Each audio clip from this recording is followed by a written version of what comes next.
I may awake him out of sleep.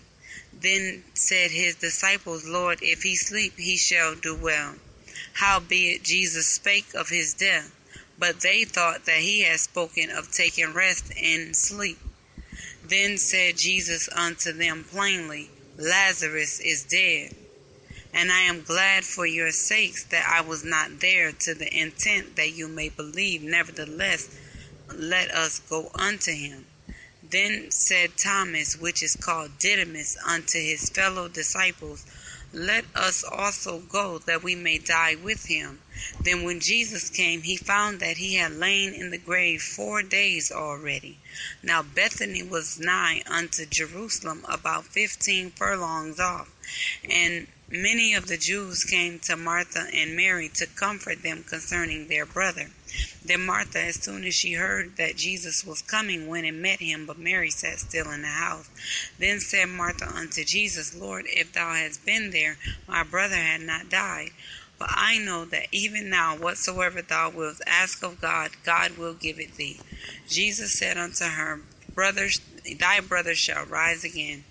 Martha said unto him, I know that he shall rise again in the resurrection at the last day.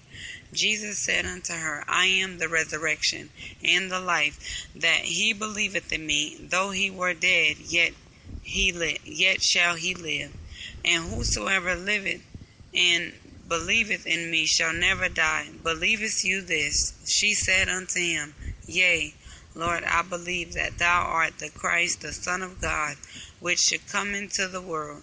And when she had so said, she went her way, and called Mary her sister secretly, saying, The Master is come, and called for thee. As soon as she heard that, she arose quickly, and came unto him. Now Jesus was not yet come into the town, but was in that place where Martha had met him. The Jews then which were with her in the house, and comforted her, when they saw Mary, that she rose up hastily and went out, followed her, saying, She goeth unto the grave to weep there. Then when Mary was come where Jesus was, and saw him, she fell down at his feet, saying unto him, Lord, if thou hadst been there, my brother had not died. When Jesus therefore saw her weeping, and the Jews also weeping came with her, he groaned in the spirit and was troubled. So listen to what that said. When Jesus saw her weeping, and the Jews also weeping, which came unto her, he groaned in the spirit, and he was troubled, and said, Where have you laid him? They said unto him, Lord, come and see. And Jesus wept. Then said the Jews, Behold, how he loved him. And some of them said, Could not this man which opened the eyes of the blind have caused that even this man should not have died? Jesus therefore, again groaning in himself, coming to the grave, it was a cave, and a stone lay upon it. Jesus said, Take ye away from the stone. Martha, the sister of him that was dead, said unto him, Lord, by this time he stinketh, for he hath been dead 4 days. Jesus said unto her, Said I not unto thee, that if you will believe, you should see the glory of God? Then they took away the stone from the place where the dead was laid. And Jesus lifted up his eyes, and said, Father, I thank thee that thou hast heard me. And I knew that you hearest me always, but because of the people which stand by I said it, that they may believe that thou hast sent me. And when he thus had spoken, he cried with a loud voice, Lazarus, come forth. And he that was dead came forth, bound hand and foot with grave cloths, and his face was bound about with a napkin. Jesus said unto them, Loose him, and let him go. Then many of the Jews which came to Mary, and had seen the things which Jesus did, believed on him. But some of them went their ways to the Pharisees, and told them what things Jesus had done. And then gathered the chief priests and the Pharisees a council, and said, What do we? For this man doth many miracles. If we let him thus alone, all men will believe on him, and the Romans shall come and take away both our place and nation. And one of them, named Caiaphas, being the high priest that same year, said unto them, You know nothing at all, nor consider that it is expedient for us that one man should die for the people, and that whole nation perish not. And this spake he not of himself, but being high priest that year, he prophesied that Jesus should die for that nation, and not only for that nation, but that he also should gather together in one the children of God that were scattered abroad. Then from that day forth they took counsel together to put him to death.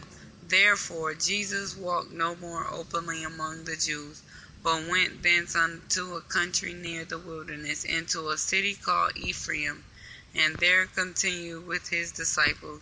And the Jews' Passover was nigh at hand, and many went out of the country up to Jerusalem before the Passover to purify themselves.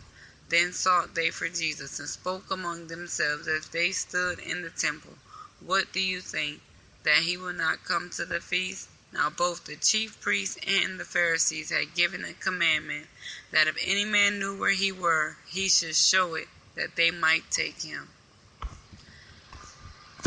Beloved brothers and sisters, I do apologize that I end up reading the whole chapter 11, but you have to understand the story. And that was out of the King James Version of the Bible. I read John chapter 11 in the New Testament. And I just want you to understand, beloved brothers and sisters, that I'm very, when anybody who knows me know that I'm very passionate about my people, and I want to do everything to see us saved, and I want to do everything to see us in a better position that we are, because I don't think that it just takes one person or another to raise a certain child. I believe it takes a village, and the more help we have raising our children, the more children that we have, we'll do better as communities. And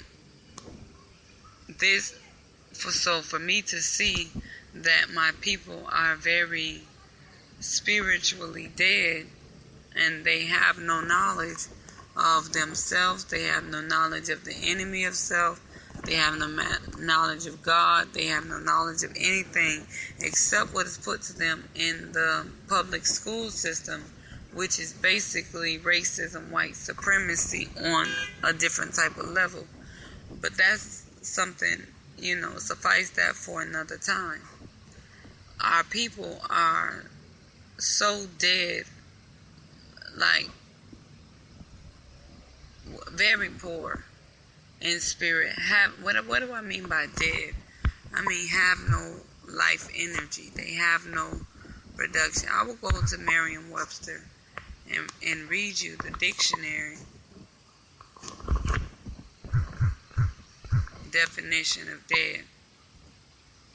No longer alive, no longer having life, not able to feel or move, very tired, deprived of life, no longer alive, having the appearance of death, lacking power to move, feel, or respond, numb, very tired, incapable of being stirred emotionally or intellectually, unresponsive. Think about when you're on your Facebook page, incapable of being stirred emotionally or intellectually. And you can see all of this stuff about how our people just post filth and foolishness, but yet no one protests. So dead, no longer alive. Well, what is having life? According to Merriam-Webster, is the ability to grow, change, and it separates animals. It separates animals and plants from things like water or rock. It is the period of time when a person of being alive, the experience of being alive, having life, continuing to exist, not yet defeated, having a chance to win or succeed. So Look at the condition of the black man in America. Look at how many people are in the prison system. Look at how many people are without adequate housing. Look at how many people are without adequate knowledge. Look at the problems plaguing the black community. Look at how we treat one another. Look at how our relationships are failing at innumerable rates because we have not taken the time to recognize that this resurrection that is being talked about is not the people in the graveyard that is already buried coming back to life. No, this is not that type of resurrection. It is a resurrection of a people who have no chance in life, who are at the bottom of the barrel, making that last verse, taking that bottom to the top, from making the tail to head. Exactly what the stone that was rejected.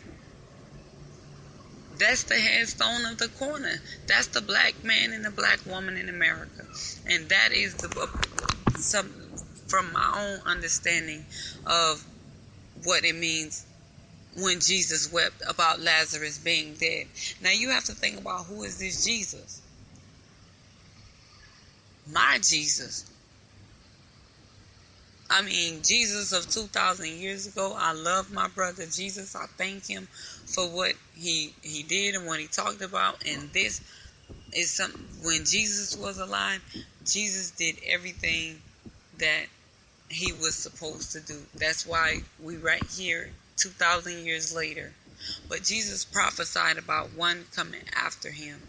And I believe in the Jesus, the Christ that comes after him. The Jesus of 2,000 years ago was not the Christ. The Jesus of 2,000 years ago was Jesus the prophet, not Jesus the Christ. The Jesus the Christ is the one that Jesus prophesied that was coming after him. And that Jesus that said he is the life. Let me go back to it in the Bible for you. That Jesus that said in verse,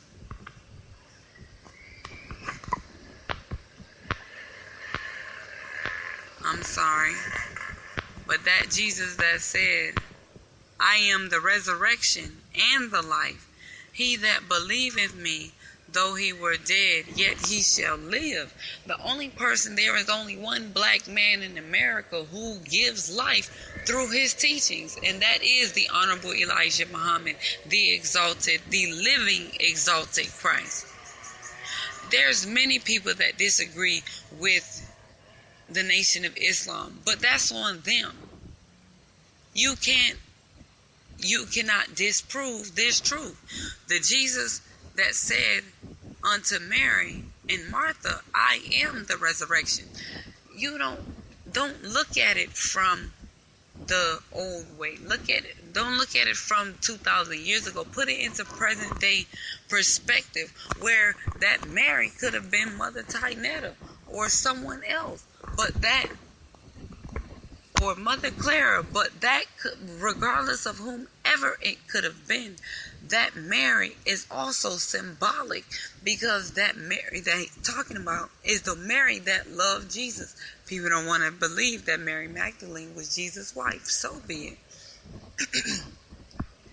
But that's another story. But Jesus loved Mary's brother. Mary's brother was also his brother to him. And he wanted to help them. And he's seen that Lazarus had been dead for 400 years. And look at our condition. We are worse off now than when we were in slavery. We're doing so horrible now as a people compared to what we did 12 years out of slavery. We have to stop and think when enough is enough. We have to see that the lifestyle that we are living, we are destroying ourselves. And we could change our lives in the matter of minutes, but no one wants to look at the bigger picture. And that's sad, because if every 40 million wage earner in America donated, black wage earner donated a $20 bill today to the Muhammad's economic blueprint, That will be enough money to create so many jobs, so many ways